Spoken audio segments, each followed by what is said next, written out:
Hi again, I'm Scott Bassett of the Understanding Narcissist channel, and in this episode I just want to talk about the family, having a narcissist in the family or having a narcissist for a parent, as in my case, with going into your experience or our experience as the abused or the victims, not to play it up or anything, but we are, and we have our own issues and things that we cause, but it is all the dysfunctional behavior emanates from the narcissist, and we carry it on as such. And if we're lucky, we find information like these videos, and then we can improve ourselves and realize what we're doing and that kind of thing. But we're not narcissistic of ourselves, and it's the narcissist who causes all the bad stuff. But being victims of narcissists, I want to go into the family unit again, say growing up with a narcissistic parent, and what kind of effect that has on you. Now, I want to make a note before I go into this, which is that, unfortunately, if this is the case, if you have a narcissistic family member or parent, it doesn't end. It doesn't go away. It doesn't stop. Narcissists always find a way to leverage the family relationship to force repeated contact with them. You can't get away from them. Trust me, I've tried. It doesn't work. No matter what happens, no matter what kind of fight outbreaks, no matter how many times this changes everything, it doesn't stop. For instance, I have to take into account, as I'm recording these videos, that my narcissistic family members are watching them, because they probably are. They know who they are. And I just want that to give you guys a little bit of a perspective as to how serious this is. It never goes away. All you can do is learn about it, understand it, and apply these principles to your life to avoid them. You can still continue. What you really have to do is really create the space to become yourself and continue being yourself, because that's what they're going to take away. That's ultimately what they want to rob. And that kind of segues right into my family argument, which is when you're growing up with one, you have no identity. You're kind of attached by the hip to them, and everything depends on, the whole family has to function to support them.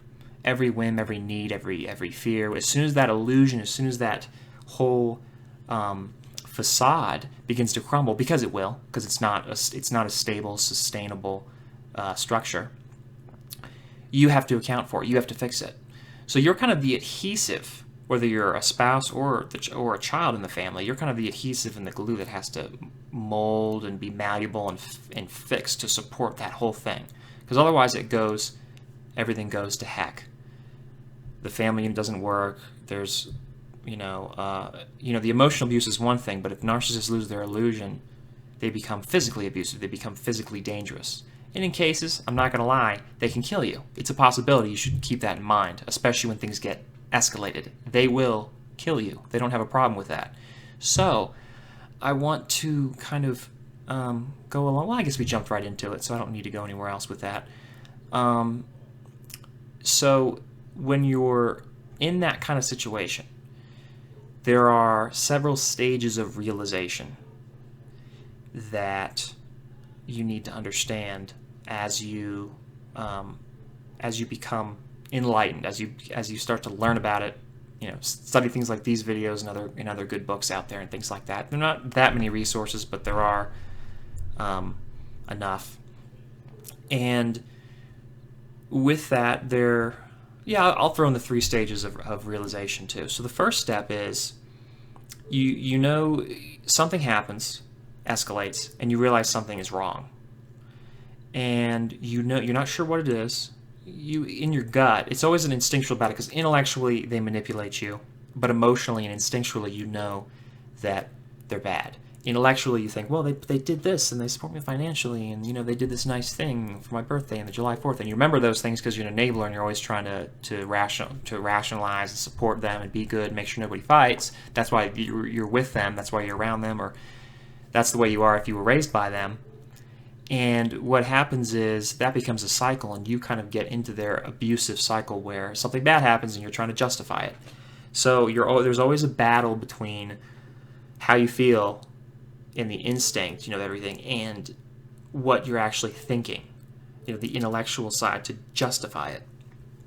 And incidentally, this is also what's going on with them, but that's a different matter. It's all very symmetrical. There's a lot of, they do something and then you kind of respond to it. There's definitely a dynamic. But the next stage is realizing there's something wrong, but being caught in kind of a limbo, which is you can't really accept it.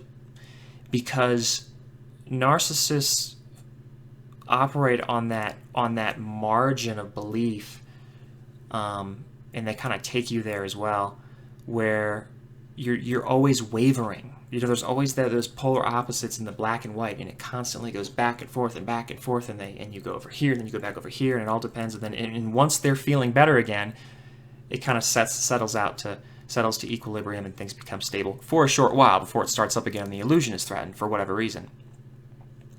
So, knowing that and having that in your mind, you start to realize something's wrong, but you can't handle it. Because if something's wrong, that means you have to act. You're the only one who can act. You're the only sane person, the only person that has hope of becoming functional and engaging in functional behavior and doing the right thing. So you get into that situation where you're wavering too, because you don't really want to do anything. Because when you do something, all heck's going to break loose. And once you go for it, let's say you're going to have to get away or make the realization that something's really wrong with your mom or dad or your brother or whatever, you're going to have to accept, you have to drop a lot of the illusions that you've been fed that you often rely on. That's one thing narcissists like to use to manipulate you, is they make you rely on the illusion as a codependent. So you want to support it too, because your identity is nestled up in there. It's always subordinate to them. You're always an idiot or something wrong with you or whatever, and you need them, and they, to support. You need them to support you because you're so weak. And it's the exact opposite, by the way. The illusion will always say that there's something wrong with you, and they're there to help you because they love and care about you so much because they're such wonderful people. But it's actually the opposite. You're the rock and the one that supports them and the ones they kind of live off of to make the decisions. But because they can't do it themselves and they know it, but they spin it around. That's a topic for another video. But needless to say, you'll be wavering within that abusive cycle. As things go up and down, and as time goes on, you'll be going back and forth to that intermediate stage going, okay, there is something wrong with them. No, they're perfect and it's great. No, there is something wrong with them. Oh, they're perfect and great, but there's something wrong, and then something happens again. And what'll happen inevitably is you will get to the third stage of understanding. Once you get to the intermediate stage and you're not a pure codependent stuck at the first stage where you're questioning stuff, there's a make or break moment where you're either going to progress from the first stage to the second stage, or you're not. And if you don't, you can kind of double down and go back to the codependent stage and stay there indefinitely. And you might go to the first stage where you have a lot of problems, but you'll never suspect, oh, they're narcissistic, oh, they're manipulative, oh, they're doing this, oh, the illusion exists, oh, they're not good, they were horribly abusive, and they were horribly abused when they were young. And once you break beyond the first stage, that's really the beginning of the end for them and the start of a new life for you. Because once you get to the second stage, you can't go back. You can't go back. They can postpone it. You can postpone getting to the third stage, which is realization, and that's when you start planning and you realize you have to do something about it. In any capacity, whether you're their offspring, whether you're their spouse, ex-spouse, whatever, best friend too, but that is usually not as important. But to get back to my point, you get to the third stage, which is something's wrong, and maybe sometimes you doubt yourself and wonder how perverse they are, how bad, how insidious they are. You get back to, you'll always get back to having to make plans, having to figure out what to do, how to avoid them, how to accommodate their narcissistic behavior. Because now what was in your gut and the knowledge you had about how they abuse you, that you used to survive, now it's up here like logically, and then you can start branching out and kind of modeling them in your own head. So you understand what they're going to do, what their response is going to be, what they're thinking, how they're going to lie, how they're going to cheat, how they're going to whatever it is, how the whole process goes, how they break it down in conversations, how they ask you questions, all that kind of stuff. You start to know how it works. And the real problem with the third stage, it's good for you, but it's so bad for them because they understand it instinctually that they get to the point where they become dangerous. And that's because they know their whole livelihood is threatened. Their whole identity is threatened. Their whole illusion is threatened. And at that point, you have no choice but to get away as soon as possible because something's going to break. Something's going to happen. Usually at this point, if you're in a spousal relationship or even if you're not married and just entrenched in some kind of long-term thing and you're living with them especially, they always want to get to that. Another topic for another video, living with narcissists.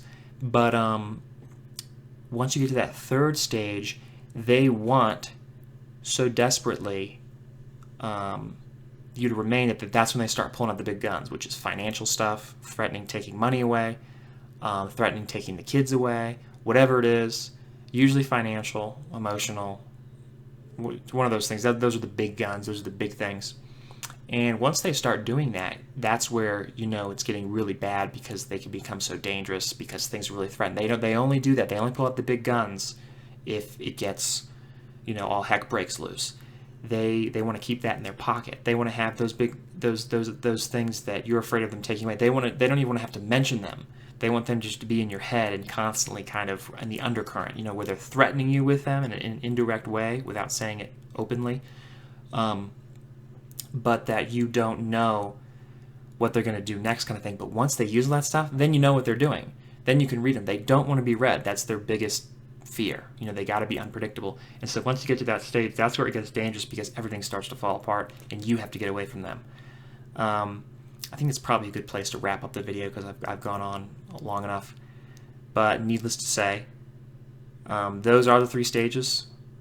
They're good modeling for modeling that process of realization for the codependents or whomever who are wondering about narcissists and are entrenched with them and need to get away. And I should say, that's the process codependents who are invested in the illusion break away from the illusion. That's when they start to realize that they're not safe and all the things that they feel in their heart are true. So I think that's a good place to wrap up this video. I probably should do another video or a whole series on getting away, but as it stands right now, I think that's sufficient for this video. So thanks for watching. Comment if you have any questions or just if you want to say something. Like this video, share it with your friends, and if you want more information, like I said, I've written a book, The 16 Signs of a Narcissist, which will help you identify one and deal and cope with one. That'll be in the description box below. There'll be a link, and you can check that out if you're interested. If not, just keep watching the videos or whatever. I enjoy having you here, and I'll see you on the next video. Have a great day.